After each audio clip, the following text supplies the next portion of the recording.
అబ్బా! ఆ దేశంలో అడుగు పెడితే చాలు మా అంత అదృష్టవంతులు ఎవ్వరూ ఉండరు. అసలు అంతకు ముందుల పరిస్థితి ఎలా ఉండేదంటే బీటెక్ అయిపోగానే ఎంఎస్ చదవడానికి వెళ్ళి ఇంక అక్కడే సెటిల్ అయిపోవాలి. అక్కడే జాబ్ తెచ్చుకోవాలి. మాకు పిల్లలు కూడా ఇక్కడే పుట్టాలి.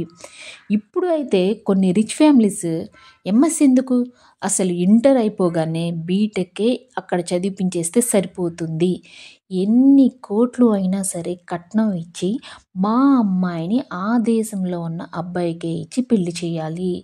నాకు అక్కడ జాబ్ రావాలి. మేము ఈ దేశంలో అడుగుపెట్టాము. ఇంకా మా అంత కారణ జన్ములు ఎవ్వరూ ఉండరు అని మన ఇండియన్స్ ఒక రేంజ్లో ఫీల్ అయ్యే దేశం. ఈ పాటికి మీ అందరికీ ఆ దేశం ఏంటి అనేది అర్థమయ్యే ఉంటుంది. అలాంటి దేశంలో ఒక $130 బిలియన్ నుంచి $150 బిలియన్ ఒక్క 5 రోజుల్లో బూడిద అయిపోయింది.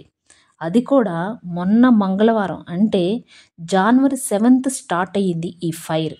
మొన్న అల్లు అర్జున్ ఫైర్ కాదు ఇది వైల్డ్ ఫైర్ అని చెప్తుంటే ఏంటో ఓకే ఇది ఏమన్నా ఫైర్ కన్నా కొంచెం ఎక్కువేమో అని అనుకున్నాను. నాకు మొన్న ట్యూస్డే రోజు తెలిసింది ఇదేనా వైల్డ్ ఫైర్ అంటే అని. ఒక్కొక్క హౌస్ $6 మిలియన్ అంటే 50 crores ఎబో ఉంది.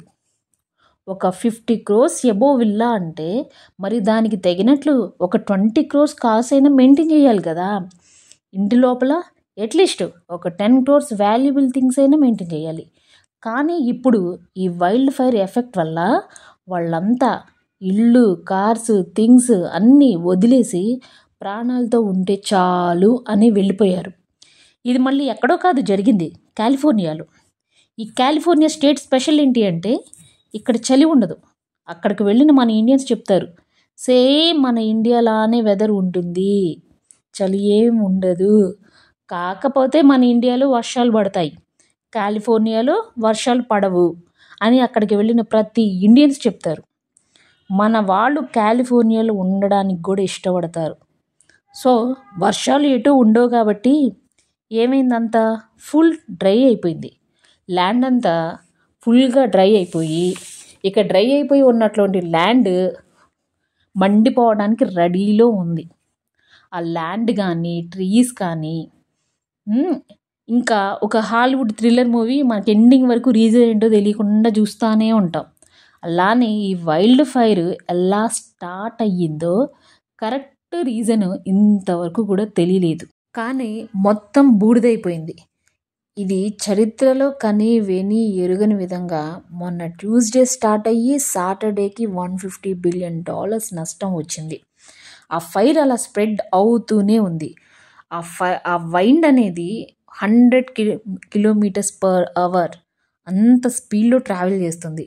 నియర్లీ 35,000 acres భూమి మొత్తం బూడిదైపోయింది.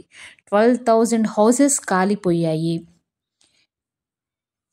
కానీ టోటల్లీ అమెరికా మొత్తం మీద ఉన్న ఫైర్ ఫైటర్స్ అంతా పాపం ఆ ఫైర్ని ఆపటానికి, ఆ హౌసెస్ని కాపాడటానికి చాలా అంటే చాలా చాలా చాలా స్ట్రగుల్ అవుతున్నారు. శాటిలైట్స్ ఇమేజెస్ చూశారు కదా, మొత్తం స్మోక్ వస్తుంది. ప్లేన్స్ చూడండి ఎంత ట్రై చేస్తున్నాయో, నియర్లీ 31 ప్లేన్స్ ట్రై చేస్తున్నాయి ఆ మంటల్ని ఆర్పడానికి. కానీ ఈ నీరు, నిప్పు, గాలి, భూమి, ఆకాశం ఈ పంచభూతాలలో ఏ ఒక్కదానికన్నా కోపం వచ్చినా సరే మన మీద మాత్రం పగబట్టాయంటే నష్టం మామూలుగా ఉండదు. ఒక ఆయన అయితే వెళ్ళిపోమ్మన్నా కూడా వెళ్ళిపోకుండా ఆయన ఇంటిని కాపాడుకోవడానికి ఉండిపోయాడు. బట్ చనిపోయాడు. ఆయన ఎలా కాపాడుకుంటాడు చెప్పండి? ఈ వైల్డ్ ఫైర్లో చనిపోయిన 11 మంది వాళ్ళ ఫింగర్ ప్రింట్స్ ద్వారా కూడా ఎవరెవరి బాడీస్ కూడా ఐడెంటిఫై చేయలేరు. ఆ రేంజ్లో బాడీస్ బర్న్ అయ్యాయి. తొందరగా ఆ మంటలు ఆరిపోవాలని కోరుకుందాం. సెలబ్రిటీస్ ఇళ్ళు అయితే చాలా తగలబడిపోయాయి. చాలా అంటే చాలా తగలపడ్డాయి. అంటే ఇప్పుడు సెలబ్రిటీస్ ఇంటి కోసం అని ఫైర్ ఆగదు కదా, ఫైర్ చూసుకుని దాన్ని కాల్చేస్తుంది. సెలబ్రిటీ ఇల్లు లేదు, నార్మల్ పర్సన్ ఇల్లు లేదు, పూర్ పర్సన్ ఇల్లు లేదు. కానీ చాలా వరకు ప్రాణాలే ముఖ్యం అనుకున్నారు. అందుకే ఇంత వైల్డ్ ఫైర్ జరిగినా ప్రాణ నష్టం మాత్రం ఎక్కువగా జరగలేదు. మొన్న శనివారానికి 150,000 మంది లాస్ ఏంజల్స్ నుండి ఎవాక్యువేట్ అయ్యారు. ఇంకా 60,000 మెంబర్స్ లైఫ్స్ రిస్క్లో ఉన్నాయి. ఫస్ట్ ఈ ఫైర్ అనేది పాలిసైడ్స్లో మంగళవారం స్టార్ట్ అయ్యింది. ఇది చాలా పెద్ద ఏరియా. ఇది మొత్తం ఉండడమే 21,000 ఎకర్స్ ఉంటుంది. నాకు తెలిసి ఇంత మంట రావడానికి రీజన్ ల్యాండ్స్ డ్రై అయ్యి వాటికి ఎక్కడో ఏదో ఫైర్ స్టార్ట్ అయ్యి ఉంటుందని నేను అనుకుంటున్నాను. బట్ ఎగ్జాక్ట్ రీజన్ ఎవరికీ తెలీదు. బట్ తొందరగా ఆ మంటలన్నీ ఆరిపోవాలి, అందరూ సేఫ్గా ఉండాలని కోరుకుందాం.